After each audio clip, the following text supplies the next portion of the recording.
My name is Michael, and it was through the introduction of a mutual friend that I first met my wife, Amanda. From the start, she exuded cheerfulness and sociability, and we immediately clicked. Our initial outings for meals quickly blossomed into something more, and before long, I found myself developing strong feelings for her.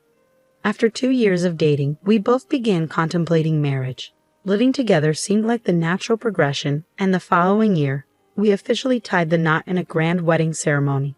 Surrounded by our closest friends, the day felt like a once-in-a-lifetime celebration. Our friends even added their own entertaining acts, making the occasion truly memorable. Married life was a blissful journey. While we both juggled our jobs, Amanda's demanding work often meant she arrived home earlier than me, dutifully preparing delicious meals for us. Her consideration for my love of meat led to her cooking meat dishes 3 times a week, ensuring a balanced diet. Each homemade meal felt like a blessing, and I cherished having her as my partner. However, almost 3 years into our marriage, I began to notice a shift in Amanda's behavior. She stopped cooking dinner and started going out after work, leaving me alone at home with frozen meals or supermarket dishes. The change left me feeling somewhat isolated, but I attributed it to our busy schedules and didn't delve into her feelings enough. After enduring this routine for about 2 months, I realized I needed to address the situation. With work finally calming down, I took some paid leave and planned a getaway to a hot spring with Amanda, determined to reconnect and mend whatever rift had formed between us. When I entered the house, I found Amanda lying on the sofa engrossed in a fashion magazine. Her lack of acknowledgement upon my arrival struck me as unusual. "Hey, Amanda," I began, breaking the silence. "I've scheduled some time off work for us the week after next. How about we go to a hot spring and unwind together?" Without glancing up from the magazine, Amanda replied, "No, I'm not interested." Her response caught me off guard, leaving me momentarily speechless. I had meticulously researched accommodations and nearby restaurants, intending to present her with a thoughtfully planned getaway. "I've been so caught up with work lately that I haven't been able to give you much attention," I explained. "I thought some time away together would help us reconnect. I assumed you might be feeling lonely too." Despite my efforts to bridge the gap between us, Amanda remained indifferent. "It's fine as it is," she remarked, still fixated on the magazine. "I have plenty to occupy myself with when you're not around. Don't worry about it." Her dismissive attitude left me puzzled and disheartened. That night, I struggled to sleep, weighed down by uncertainty and unease. The following morning, the tension between us lingered as I left for work. Unable to shake off my concerns, I confided in a coworker during lunch. "Hey, can I talk to you for a moment?" I asked hesitantly. "It's not exactly a fight, but something happened with my wife yesterday." As I recounted the previous day's exchange, my coworker offered a blunt suggestion. "Could she be cheating on you? I mean, you don't have any other clear reasons, right?" I racked my brain, unable to conjure any other explanation for Amanda's sudden aloofness besides the ominous word, cheating. It reverberated in my mind, a weighty echo I never thought I'd associate with her. But once the seed of doubt was planted by someone else, suspicion flourished and my health began to falter under its oppressive weight. That day at work was a blur, my mind consumed by thoughts of betrayal. Unable to concentrate, I made the decision to leave early. Upon arriving home, I bypassed changing into comfortable clothes, shedding only my suit jacket before collapsing onto the bed, mentally and physically exhausted. With some time to spare before Amanda's return, I drifted into a fitful slumber, seeking solace in the cool, dimly lit room. My restless sleep was abruptly interrupted by the unmistakable sound of laughter and multiple voices entering the house, followed by the distinct sound of Amanda's voice. Initially, I assumed she had returned home. However, the presence of an unfamiliar male voice shattered that illusion, intensifying my suspicions. As footsteps approached the bedroom, my heart raced with apprehension. My fears were confirmed when Amanda entered the room, her expression momentarily betraying surprise at finding me there. Her subsequent words dripped with mockery as she questioned my presence. "Oh, Michael, what are you doing here?" she taunted, her tongue dripping with disdain. "I thought you were supposed to be at work." I faltered, my stomach churning with a sickening mix of dread and betrayal. I decided to take a paid day off, needing some time to process everything. Amanda's response was indifferent, her gaze shifting to the tall man standing beside her, his arm casually draped over her shoulder. "You went out," she stated, devoid of any concern for my well-being. I wanted to demand the man remove his arm from my wife's shoulder, but waves of nausea and a pounding headache left me speechless. All I managed to muster was a weak, "Well, you already know." Amanda cut me off with a brazen admission, her defiance palpable as she crossed her arms and stood her ground. "It's true," she declared, her tone unapologetic. "I'm cheating on you with this guy, and it's your fault. So no apologies from me." Her confession hit me like a freight train, leaving me reeling and utterly bewildered. Before I could gather my thoughts, she continued, dismissing my shock with a wave of her hand. "Stop looking like that," she scolded. "You've neglected me for so long. Scott treats me like a woman, and being with him fills the void in my heart. He's always up to date with the latest trends, being the president of his own company. Plus, he's fun and exciting." As Amanda praised the man, I finally recognized his face. It all fell into place when she mentioned his position as a company president. He was the head of XYZ Company, a client I had been working closely with. His meteoric rise in the industry, starting his business in his 20s, had made him a notable figure. I recalled our interactions during business meetings and exchanging business cards, never imagining that he would become a central figure in this devastating revelation. "Why?" I asked Amanda, my voice trembling with disbelief. "Like I said before, that's why," she replied nonchalantly, her tone devoid of remorse.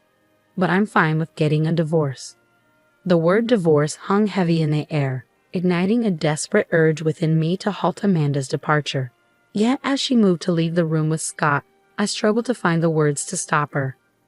"Are you really okay with ending our marriage so easily?" I implored, my heart aching with the weight of impending loss. But Amanda brushed off my concerns with a dismissive wave.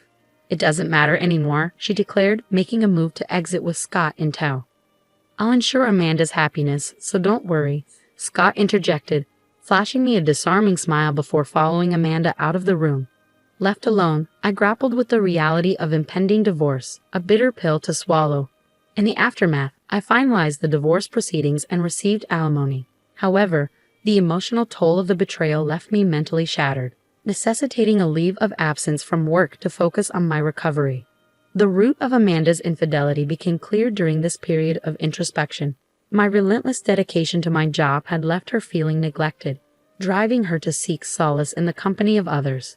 Amanda's outgoing nature and ease in forging connections led her to cross paths with Scott at bars, where their bond quickly deepened.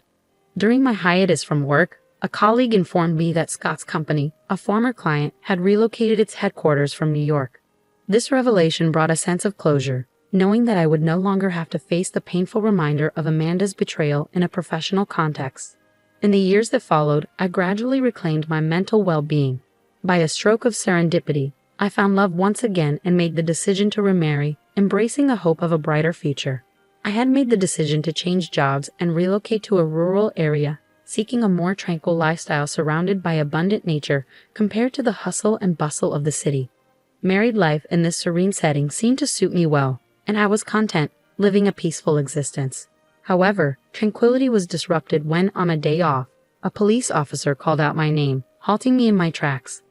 Confused and unaware of any wrongdoing, I followed my instincts and made my way to the police station.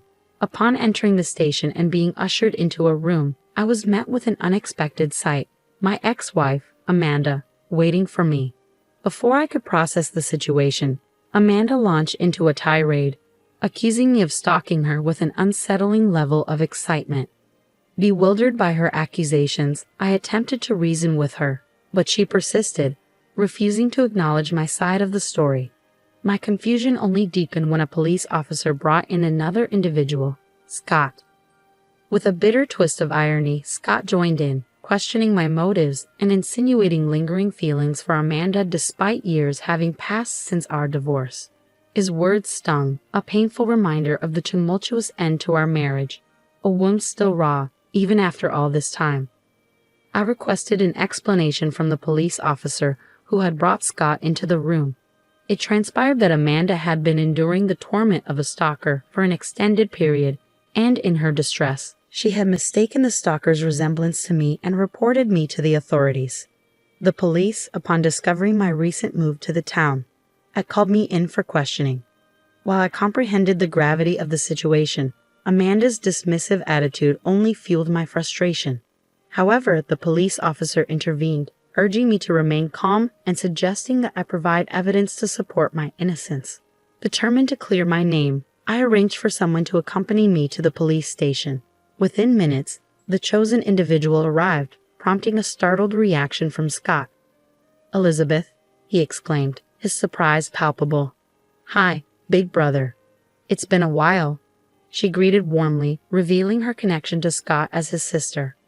In a twist of fate, I had remarried Elizabeth, Scott's sister. Scott and Amanda, unaware of this revelation, appeared visibly flustered. As the truth unfolded, it emerged that Scott's infidelity with Amanda had been discovered by their parents, who subsequently distanced themselves from him.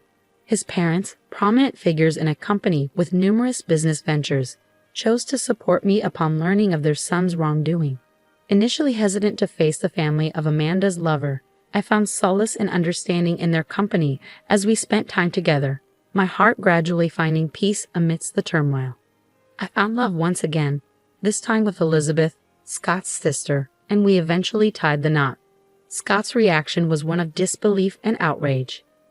"Are you kidding me?" he erupted, his voice laced with anger. "I haven't heard anything about this." Elizabeth, accustomed to her brother's temperament, countered his outburst calmly. "Well, I had a duty to inform someone who no longer considers us family.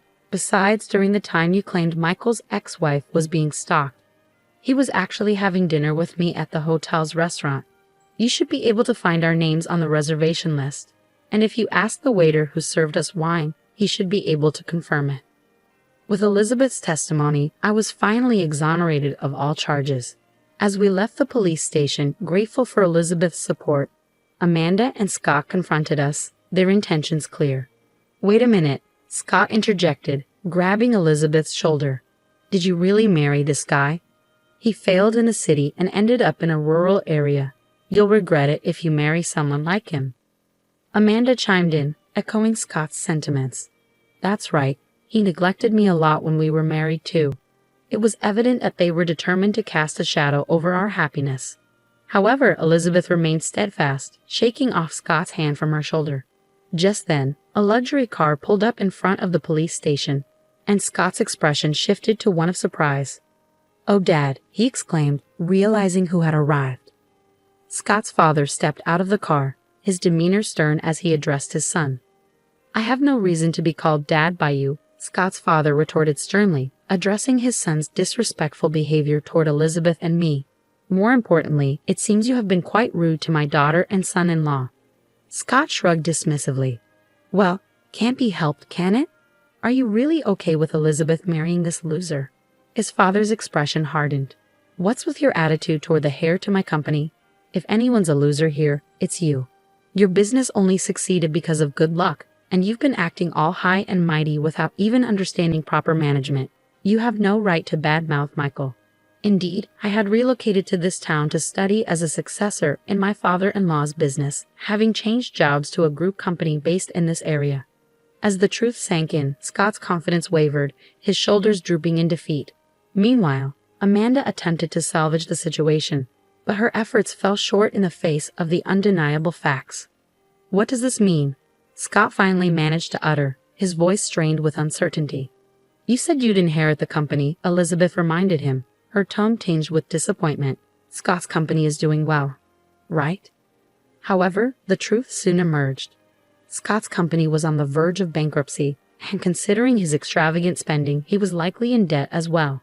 Scott fell silent, the weight of reality settling heavily upon him as his father's words rang true.